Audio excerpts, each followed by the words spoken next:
عربوں میں بے پناہ خامیاں تھیں، بے پناہ ان کی زندگی کے اندر ایسی خرافات تھیں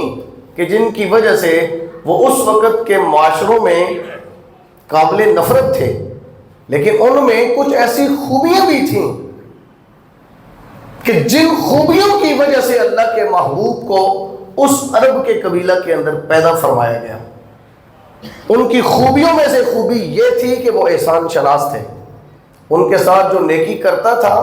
ان کے ساتھ جو بھلائی کرتا تھا، وہ اس کی نیکی اور اس کی بھلائی کو بھولتے نہیں تھے۔ یہی وجہ ہے کہ جب تک وہ عرب کے صحرا نشین، وہ عرب کے بادہ نشین،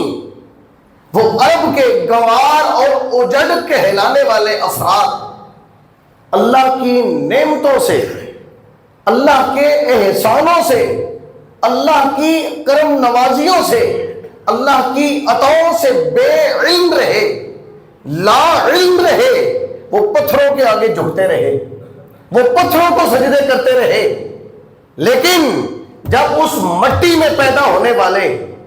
ان غیور نفوس نے اللہ کا عرفان پا لیا، اللہ کے محبوب کے توسط سے جب ان کو اس بات کا ادراک ہو گیا کہ اللہ نے ہم پر کتنے احسان کیے ہیں، اللہ نے ہم پر کتنی کرم نوازیاں کی ہیں، اللہ کی رضا پانا یہ ہماری زندگی کا مقصد ہے، تو پھر وہی عرب تھے۔ اگر اس رب کی رضا کے راستے میں ان کا وطن آڑے آیا، وطن کو قربان کر دیا۔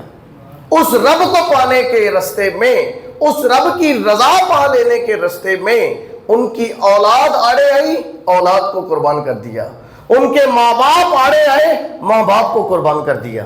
پوری نسل انسانی نے